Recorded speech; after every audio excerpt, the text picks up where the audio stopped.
जोरदार तालियां बजाइए। जय श्री राम। योगी जी को जय श्री राम। योगी जी को जय श्री राम। योगी जी को जय श्री राम। मैं आशीष जी से कहूंगा कि वो आए और दो शब्द कहें। श्री आशीष सूद जी। बोलो भारत माता की, भारत माता की। मैं आप सभी जनकपुरी निवासियों की ओर से, जनकपुरी के मेरे परिवारजनों की ओर से इस मंच पर, इस भव्य, इस इतनी बड़ी ऑडियंस के सामने आदरणीय योगी आदित्यनाथ जी, लोकप्रिय मुख्यमंत्री उत्तर प्रदेश को करबद्ध प्रणाम करके आप सभी की ओर से उनका स्वागत करता हूं।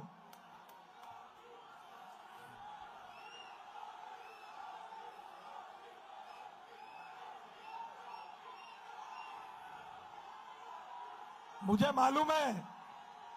मालूम है आप योगी जी को सुनना चाहते हैं। मुझे मालूम है आप ये भी जानना चाहते हैं कि बाबा ने उत्तर प्रदेश में सारी गुंडाई कैसे ठीक की है।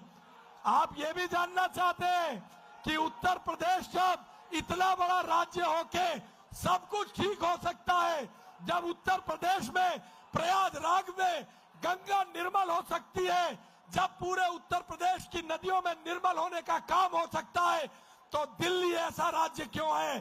भारत की राजधानी, विश्व की सबसे बड़ी डेमोक्रेसी की राजधानी के महावीर एन्क्लेव और जनकपुरी विधानसभा के अलग अलग इलाकों के लोगों को गंदा पानी पीकर टाइफाइड, जॉन्डिस और पीलिया से क्यों मरीज अस्पतालों में भर्ती होना पड़ता है? आप सब ये समझना चाहते हैं। योगी जी आपको बताएंगे भारतीय जनता पार्टी ने मोदी जी के आशीर्वाद से जो जो संकल्प किए हैं उसमें दिल्ली के निवासियों के लिए क्या क्या है। मगर आज मैं आदरणीय योगी जी की उपस्थिति में अपना वचन आपको दोहराता हूं।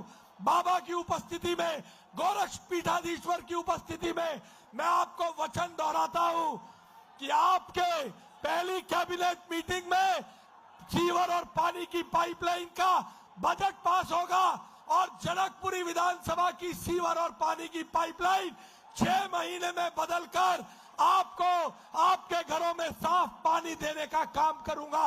ये वचन आज मैं आपको योगी जी के सामने दे रहा हूं। और आप जानते हैं हम सब अपने गुरुओं के सामने, अपने संतों के सामने सदवचन कहते हैं। बोलो मेरे साथ इस युद्ध को लड़ने के लिए तैयार हो? गंदे पानी और बहते सीवर की लड़ाई लड़ने के लिए तैयार हो? एक एक घर जाकर जनता को यह बताने के लिए तैयार हो कि हमने संकल्प लिया है 6 महीने में नई पानी और सीवर की पाइपलाइन डालेंगे।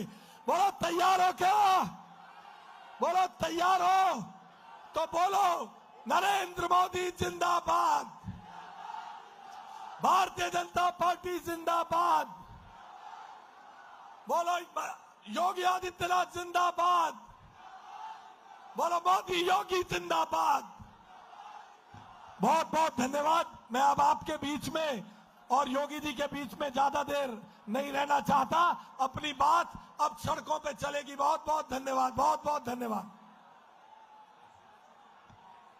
अब मैं हमारे बीच में जिनको आप सुनने के लिए इतने बेताब हैं, उत्तर प्रदेश के माननीय यशस्वी मुख्यमंत्री माननीय योगी आदित्यनाथ जी से कहूंगा कि वो अपना वक्तव्य दें। एक बार जोरदार तालियों से मुख्यमंत्री जी का स्वागत करें।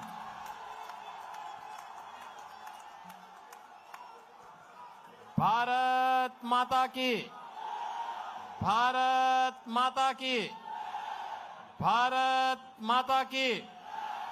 वंदे वंदे वंदे।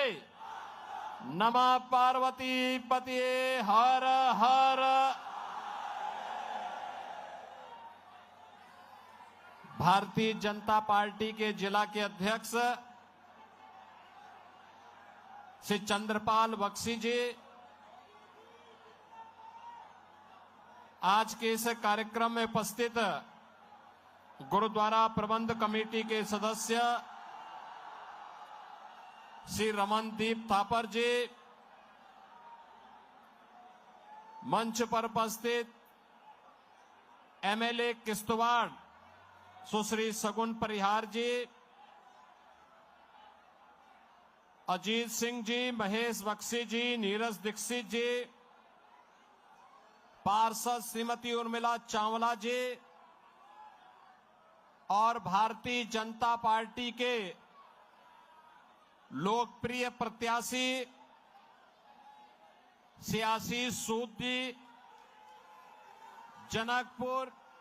जनकपुरी विधानसभा क्षेत्र से जुड़े हुए मेरे सभी उपस्थित बहनों और भाइयों, मैं कल सायंकाल ही महाकुंभ की भूमि प्रयागराज से लखनऊ वापस आया हूं। बहनों और भाइयों, 10 दिन में, मात्र 10 दिन में 10 करोड़ श्रद्धालु प्रयागराज में मां गंगा या मां यमुना और मां सरस्वती की त्रिवेणी के संगम में पावन स्नान के पुण्य के भागीदार बने हैं। अगले 35 दिनों तक महाकुंभ का आयोजन होगा और इन 35 दिनों यानी 45 दिनों के महाकुंभ के इस आयोजन में बहनों और भाइयों 45 करोड़ श्रद्धालु प्रयागराज की धरती पर आकर के 144 वर्ष की महाकुंभ के सदी के इस आयोजन में भागीदार बनकर के एक भारत श्रेष्ठ भारत का दर्शन प्रयागराज की धरती उत्तर प्रदेश से करके जाएगा। आज जो एक चमत्कार उत्तर प्रदेश में देखने को मिल रहा है, इस चमत्कार के शिल्पी हैं भारत के यशस्वी प्रधानमंत्री श्री नरेंद्र मोदी जी। उनका नेतृत्व और उनका मार्गदर्शन उत्तर प्रदेश की विरासत को एक नई ऊंचाई तक पहुंचाने का काम कर रहा है। और बहनों और भाइयों, आज मैं आप सब दिल्ली वासियों से यही अपील करने के लिए आया हूं। मैं आज दोपहर के बाद से दिल्ली के अंदर कई विधानसभा क्षेत्रों में प्रचार की दृष्टि से आया हूं, लेकिन मुझे कहते हुए दुख हो रहा है, जिस दिल्ली का इतिहास 5000 वर्षों से अधिक समय का है, जो दिल्ली देश की राष्ट्रीय राजधानी है, जो दिल्ली 5000 वर्ष पहले अपने वैभव के लिए इटलाती थी, आज वहां पर पिछले 10 वर्ष के अंदर उस दिल्ली को यहां पर आम आदमी पार्टी की केजरीवाल के नेतृत्व की सरकार ने नरक बना दिया है, नारकीय बना दिया है। मैं देख करके भौचक था। मैं गाजियाबाद से बाई रोड दिल्ली में प्रवेश किया और बहनों और भाइयों, जैसे दिल्ली में प्रवेश किया, हाईवे को छोड़ करके साइड के मार्गों पर जैसे जाने का हुआ, मेरा वास्ता गड्ढों से पड़ा, सड़कों पर बहते हुए सीवर से पड़ा, गंदगी के ढेर से हुआ, बदबूदार सड़कों से हुआ और तंगहाल गलियों के साथ सामना करते करते मुझे जनकपुरी तक आने पे इतना समय हो पाया। अन्यथा बहनों और भाइयों, मैं 1 घंटे पहले ही आपके बीच में यहां पर पहुंच चुका होता। यानी पिछले 10 वर्ष के अंदर राष्ट्रीय राजधानी के अंदर निवास करने वाले 3 करोड़ लोगों को अरविंद केजरीवाल एंड कंपनी ने केवल इमोशनल ब्लैकमेलिंग के माध्यम से यहां की जनता को शोषण का शिकार बनाया है, बुनियादी सुविधाओं से वंचित किया है। ये पता लगाना जो दिल्ली सरकार के अधीन आने वाली सड़कें, उनके बारे में अंदाजा लगाना कि सड़क है या गड्ढा है, गड्ढे में सड़क है या सड़क में गड्ढा है, इसका अंदाजा नहीं लगाया जा सकता है। बहनों और भाइयों, दूसरी स्थिति गंदगी की है। जहां देखो गंदगी का ढेर लगा हुआ है, सड़कों पर सीवर बह रहा है। और तुलना अरविंद केजरीवाल से उत्तर प्रदेश से कर रहे हैं। अरविंद केजरीवाल जी, उत्तर प्रदेश 25 करोड़ की आबादी का राज्य है, दंगा मुक्त राज्य है, एक सुरक्षित राज्य है, सुविधा संपन्न राज्य हो चुका है। उत्तर प्रदेश का परसेप्शन बदल चुका है। आज वह नए भारत की यात्रा में प्रधानमंत्री मोदी जी के विजन को आगे बढ़ाते हुए से मिशन मान करके तेजी के साथ विकास की नई प्रतिमान को स्थापित करते हुए आज उत्तर प्रदेश देश की बड़ी आर्थिक शक्ति के रूप में उभर रहा है। बहनों और भाइयों, आज उत्तर प्रदेश में देश के सबसे अच्छे एक्सप्रेसवे हैं, हाईवे हैं, रेलवे का नेटवर्क है, एयरपोर्ट्स हैं। सबसे अधिक सिटी में मेट्रो का संचालन उत्तर प्रदेश कर रहा है और अपनी विरासत पर भी गौरव की अनुभूति कर रहा है। प्रयागराज महाकुंभ की तो मैं चर्चा कर रहा था। मां गंगा का निर्मल और अविरल जल प्रयागराज में आने वाले श्रद्धालुओं को अभिभूत कर रहा है। संतों का, श्रद्धालुओं का आशीर्वाद मोदी जी के साथ जुड़ रहा है, क्योंकि मां गंगा अविरल और निर्मल हुई है, इसलिए क्योंकि मोदी जी ने नमामि गंगे परियोजना को प्रधानमंत्री बनने के बाद लागू कर दिया था। लेकिन मुझे कहने में कोई संकोच नहीं, कोई संकोच नहीं कि जो उत्तर प्रदेश में गंगा, मां गंगा अविरल और निर्मल होकर के बह रही है, उसी उत्तर प्रदेश में मथुरा वृंदावन में दिल्ली की यमुना नदी का पानी एक गंदे नाले के रूप में तब्दील होकर के वहां पर केजरीवाल सरकार के पापों का भुक्तभोगी मथुरा वृंदावन के श्रद्धालुओं को बनना पड़ रहा है। बहनों और भाइयों, इन्होंने दिल्ली को क्या बना दिया है? जिस दिल्ली को विकास के नए नए प्रतिमान स्थापित करने चाहिए थे, वह दिल्ली आज बुनियादी सुविधाओं के लिए तरस रहा है। केवल प्रलोभन के झूठे वादे करते हुए इन्होंने यहां के नौजवानों के भविष्य के साथ खिलवाड़ किया है। जनता जनार्दन को बुनियादी सुविधाओं से त्रस्त किया है। और मैं आपसे यही अपील करने के लिए आया हूं।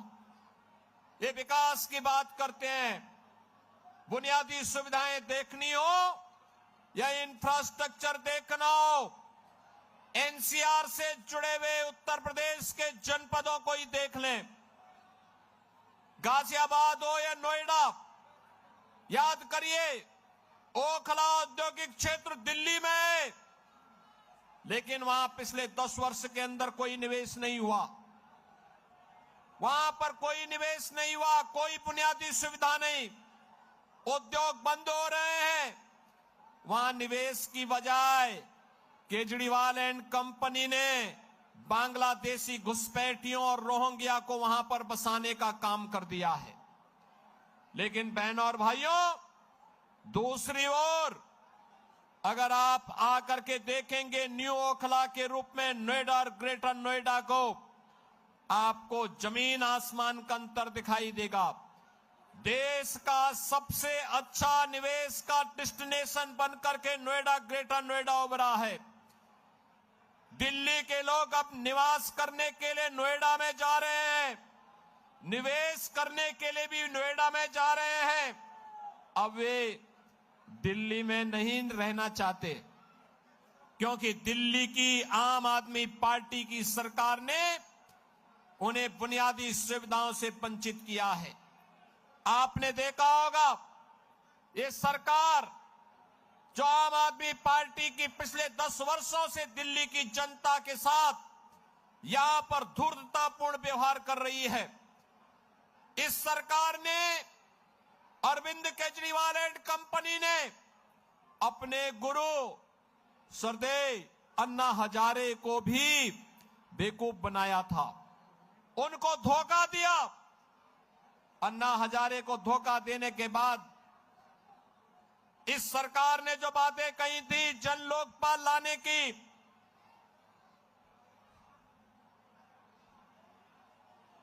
जिन्होंने कहा था कि सिटीजन चार्टर लागू करेंगे, दिल्ली की जनता को बुनियादी सुविधाओं से आच्छादित करेंगे, कहां गया जन लोकपाल? कहां गया जन लोकपाल? मैं पूछना चाहता हूं इनसे, इनकी कैबिनेट के 1 दर्जन से अधिक मंत्रियों पर भ्रष्टाचार के आरोप लगे हैं। केजरीवाल के साथ कई मंत्रियों को जेल की सलाखों के अंदर बंद होना पड़ा। और यही नहीं, इन्होंने कहा था लोकसभा चुनाव के समय इन्होंने कहा था कि जनता जनार्दन तय करेगी, मैं जनता की अदालत में हूं। और उस समय इन्होंने कहा था कि जनता तय करेगी कि मुझे इस्तीफा देना है कि नहीं देना है। बहनों और भाइयों, लोकसभा चुनाव में दिल्ली की सातों सीटें मोदी जी के कमल चुनाव चिन्ह पर देकर के दिल्ली की जनता ने अपना फैसला सुना दिया।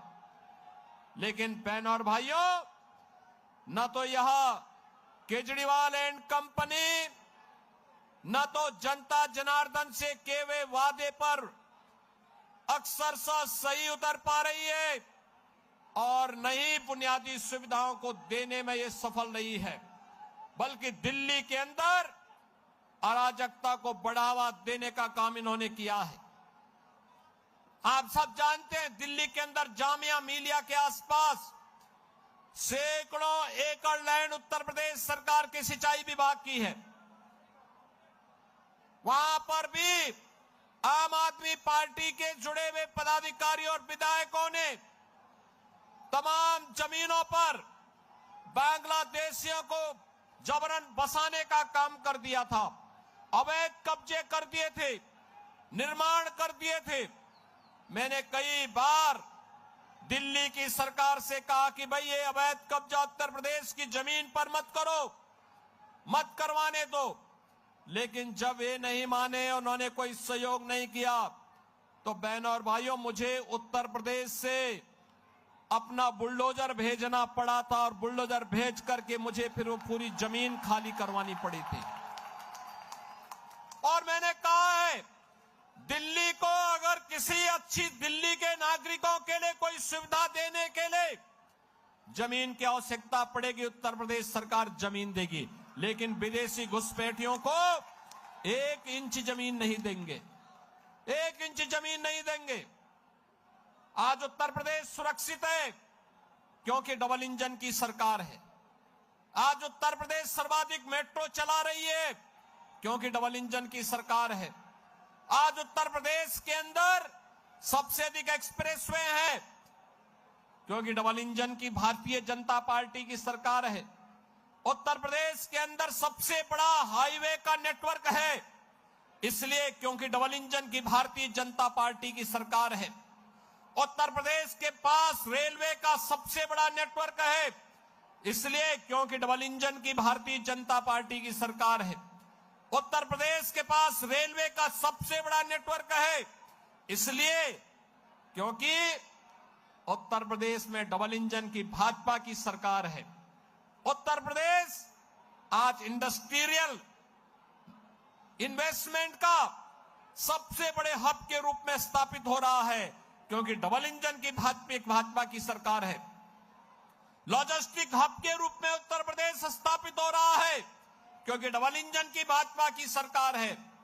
नए नए वर्ल्ड क्लास यूनिवर्सिटी बन रही है, क्योंकि डबल इंजन की भाजपा की सरकार है।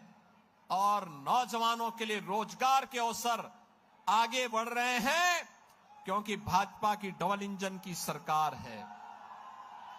लेकिन बहनों और भाइयों, मैं पूछना चाहता हूं से अरविंद केजरीवाल एंड कंपनी से, पिछले 10 वर्ष के अंदर दिल्ली के अंदर उन्होंने कितने इंडस्ट्रियल हब बनाए हैं, दिल्ली के अंदर कितने उन्होंने औद्योगिक हब बनाए हैं, कितने लॉजिस्टिक हब बनाए हैं, कितने इंस्टीट्यूशनल हब स्थापित किए हैं, वे नहीं जवाब दे सकते।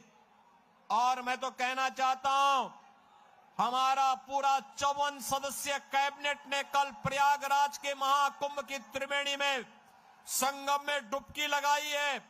अरविंद केजरीवाल जी, आप भी आम आदमी पार्टी के मंत्रियों के साथ एक बार दिल्ली में इस चुनाव के दौरान ही यमुना जी में डुबकी लगा करके दिखाइए। आपको पता लग जाएगा कि आपके काले कारनामे क्या हैं अपनी विरासत के प्रति। आप यहां पर पुजारियों को मानदेय देने की बात करके झूठे वायदे कर रहे हैं।